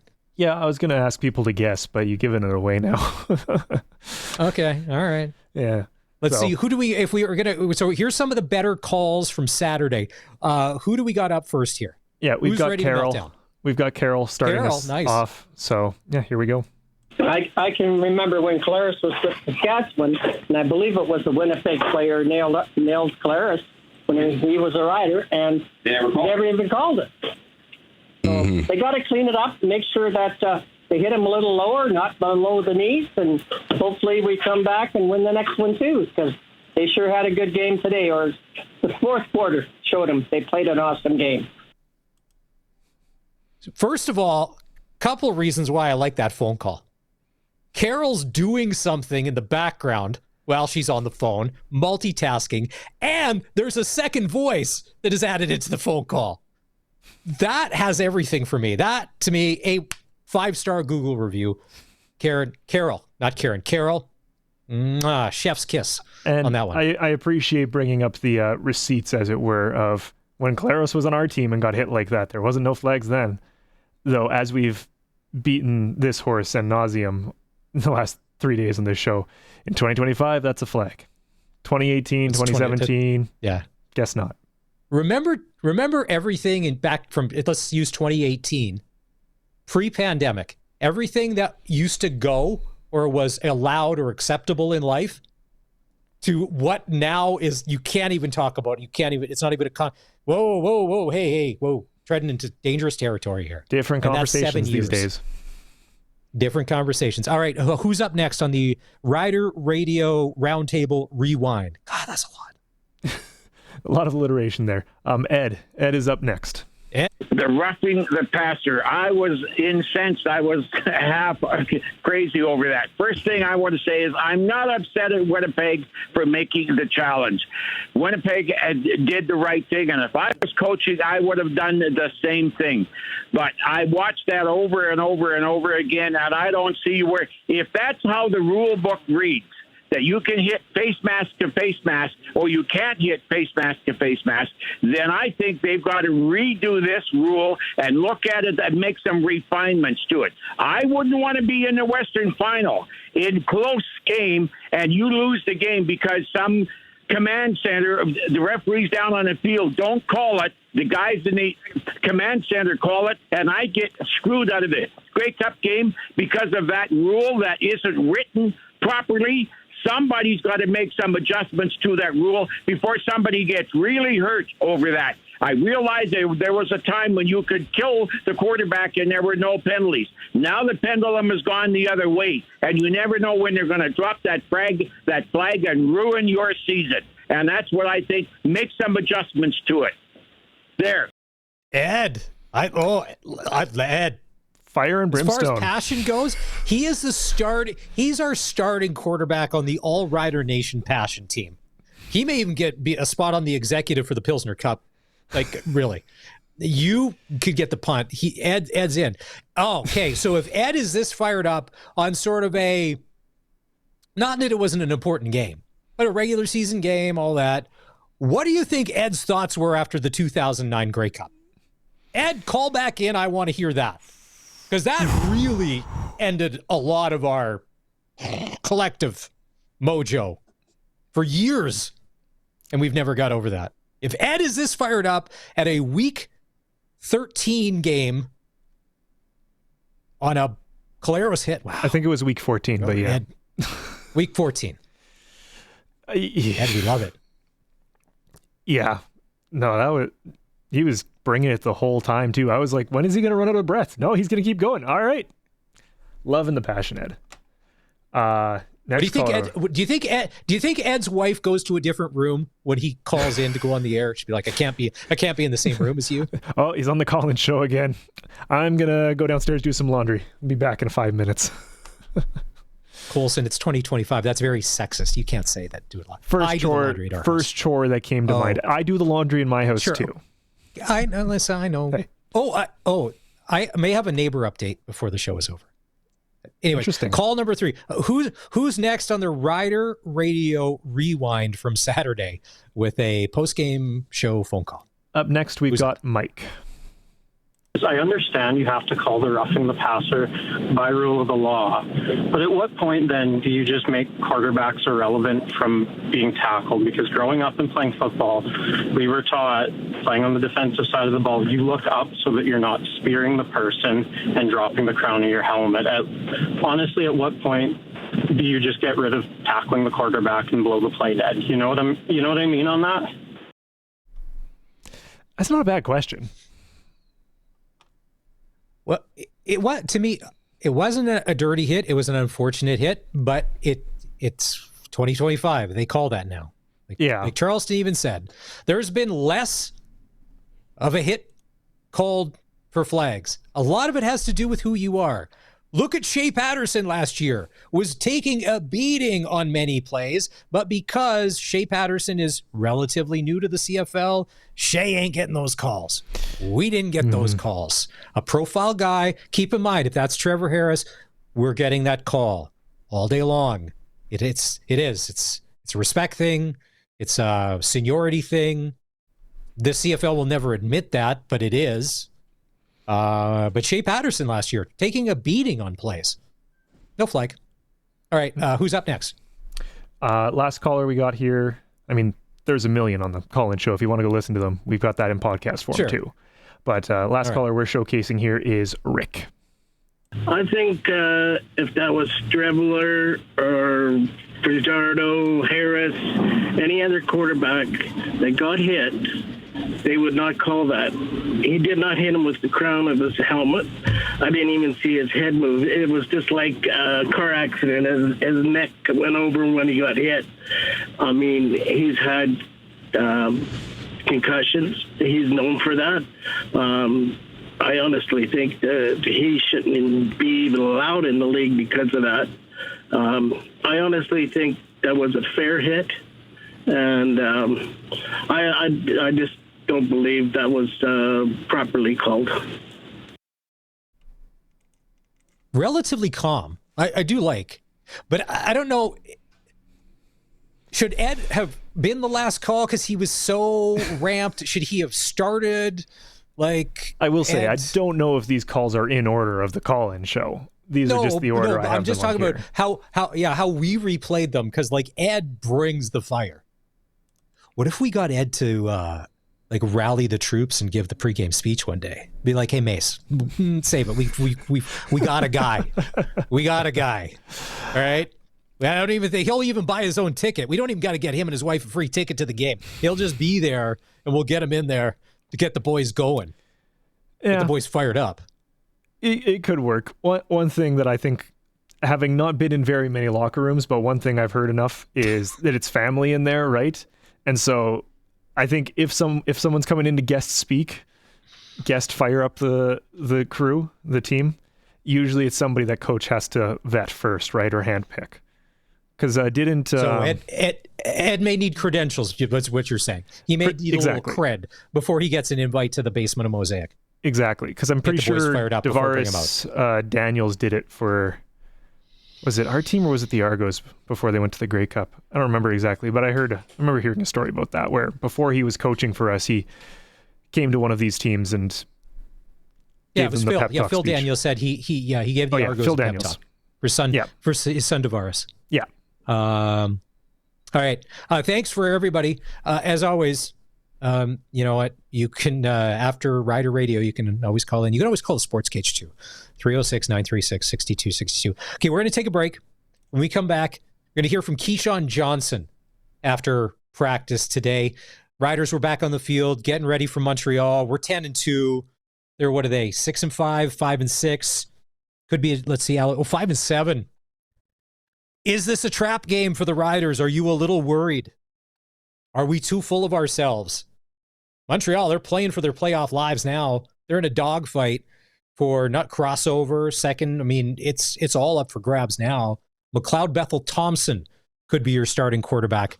on Saturday if he completes the practice week. And the 620 CKRM Rider Broadcast Network, brought to you by the Cooperators, will have countdown to kickoff Saturday starting at 2, Rider pregame show at 4. Dave and Luke will have the call, the Alouettes and Riders. Kickoff goes at 5. And don't forget, when the Riders play, you can get the KFC Game Day Special, the Big Crunch for $4.95 and the Big Crunch Combo for $7.95 at participating KFC locations. We'll be back after this. It's the Sports Cage on 620 CKRM. Starting action tonight, the Toronto Blue Jays had a 3-game lead on the Boston Red Sox and the New York Yankees. The Sox lost earlier today 5-4 to the A's. The Yankees and the Tigers are scoreless in the first inning. And the Jays are taking on the Houston Astros in Toronto. Second inning, no score there. NHL news, Kirill Kaprizov turned down an 8-year, $128 million deal from the Minnesota Wild. That would have made him the highest paid player in the NHL. Saskatchewan Junior Hockey League tonight, preseason action. Weyburn Red Wings at the Estevan Bruins. Face-off there goes at 7. And tomorrow night, the Pats will host the PA Raiders in Yorkton. Face-off tomorrow night in Yorkton will go at 7 o'clock. And that is your sports ticker. It's Maz in for Barney today, along with Colson Schultz. It's going to be a big weekend. Plaza of Honor weekend going on. Like, it's just buzzing. You got the game on Saturday, Riders, Alouettes. You got Keith Urban at the Brandt Center. Colson, do we have this ready? Can we pull this up, the set list for Keith Urban on Saturday? I checked this. I said, and I love country music and I love Keith Urban. I've seen him a bunch of times, but the past couple tours, his set list has been not good.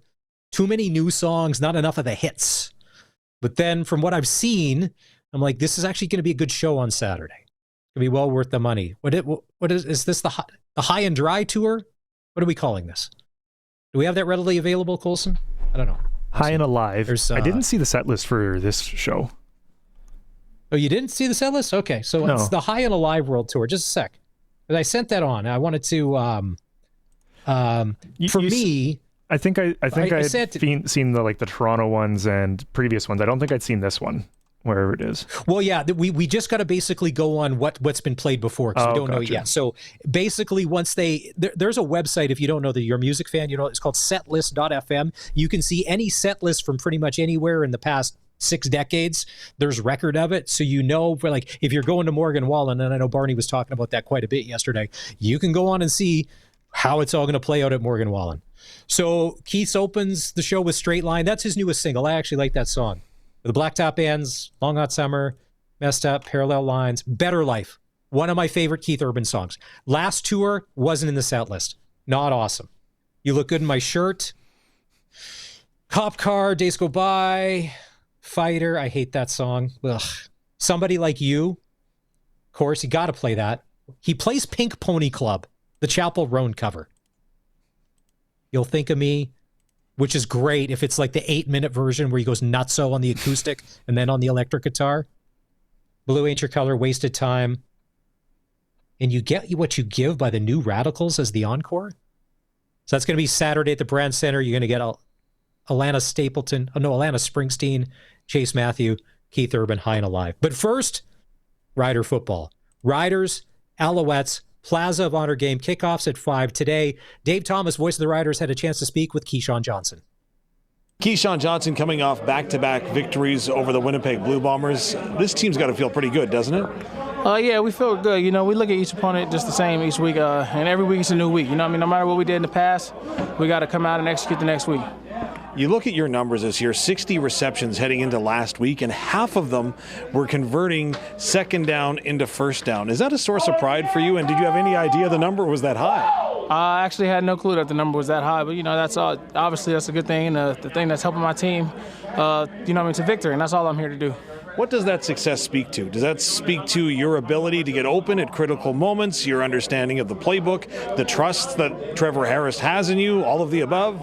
I think it comes with everything. Just, our coaches having the faith to call on the plays first, and then Trevor, having the trust to look at me, and then me, getting open. So all those things go hand in hand, and it's just, we just take pride in it as a whole offense.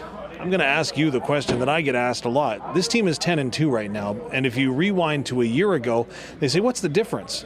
I can't pinpoint it. Can you?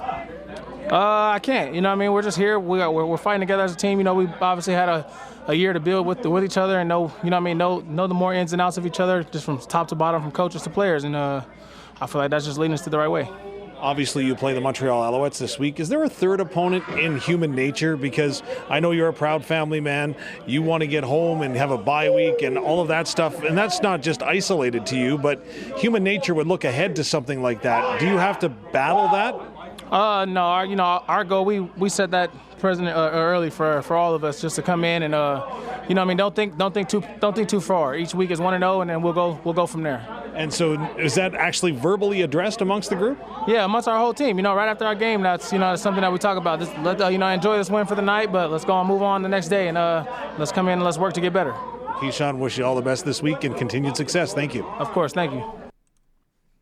Would you not say that Keyshawn Johnson has been one of the best free agent finds by J.O. and the crew in the past couple of years to what he's turned into? Yeah. There's been a good number of them. I was also going to say, loving the locker room in the background there. I don't know if the guys were getting excited over ping pong or what it is this time around, but... Those are 10-2 vibes.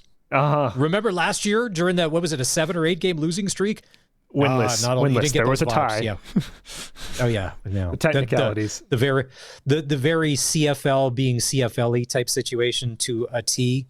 Yesterday it came out that Maple Leaf Sports and Entertainment was partnering up with the Buffalo Bills, and then ... comma, small caps, Comic Sans 8 font, and the Toronto Argonauts to come up with this like partnership situation where they're going to kind of like promote each other and all of that, which would lead you to believe that MLSE cares about the Bills, not the Argos. I don't think it's the most thought about franchise under their banner. And oh no, this is great. Let's be honest. I think the news about MLSE the last few months is showing that they care about making money. Yes. Right? Because yes. Yeah, having 3 home games in opponents' stadiums. You don't care about your football team. It's disgraceful. But then today, Doug Flutie came out and said the truth. We'll play this clip.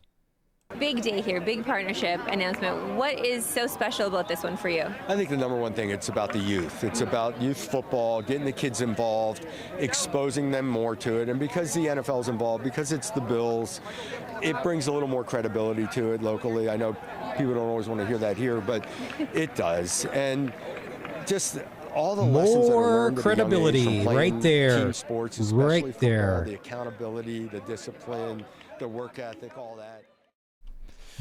He said it right there. The NFL brings more credibility to whatever they're trying to do than what the CFL does. Now, Doug can say that. He played in both leagues. And do not kid yourself if you are a sports fan. People love to compare NFL and CFL. They're completely different. Mm-hmm. The salary cap this year for an NFL team is what, $252 million. Ours are $5 million. Like, there is no comparison. Mm-hmm. I wish our athletes could get paid more money. There's a lot of our athletes that should be in the NFL. When you see some of the garbage that gets on the screen, like there's a lot of guys that could make a big impact down there on 32 teams. Mm-hmm. But the NFL brings credibility to this, and that's why MLSE is doing it. Plain and simple. They can sell more whatever they're selling, partnering with the Buffalo Bills, a brand that they don't own and never will. Someone's like, oh, are they buying it? Terry Pagula and the Pagula family are not selling the Buffalo Bills. Nope. With that new stadium of Josh Kelly. Nope. No, they are not. Yeah, I don't know if credibility is the right word. I'm not going to argue with Doug Flutie because, again, like you said, he played in both leagues. I'm nowhere near a sniff at that. So I think just attention and marketability and like gross size is what the NFL brings to it. Before they did this, like if you're Stuart Johnson, the new commissioner of CFL, did this get run past him to be like, whoa, hey, wait a minute. We're having a really good year. There's a lot of great storylines.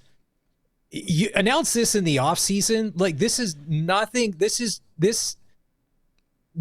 Do they do that or do they just say, nah, we're MLSE. We can do what we want to do. I think, to my understanding, because if I'm the commissioner, I'm pissed. I'm like, this. No, sorry, not happening. Well, I think Stuart Johnston's been on record that he cares more about putting a football in the kids' hands, than what logo's on it. Yes, he would love it to be CFL, but he wants kids to be interested in football first, I think was what his words were. But each team's got their own owner, right? Or in the case of us in Winnipeg, it's a community-owned team, and the president and the owner of the team can go and do what they want because it's their team. Mm-hmm. So that's my understanding of it. But it's not so noticeable at Rider games, but if you were at the game in Calgary a few weeks ago watching the Riders, the segment of the population that's missing at a CFL stadium now are kids from like 15 to 24 or 25. There's lots of us dudes 50 plus that have kids, like young kids that are going to the game, but that segment's missing. And if that's what they're trying to get interested, I totally get. But you heard Doug Flutie say it. It's bad timing, horrible optics, and this is more about the Bills than it is the Argos, and they get lost in all of that.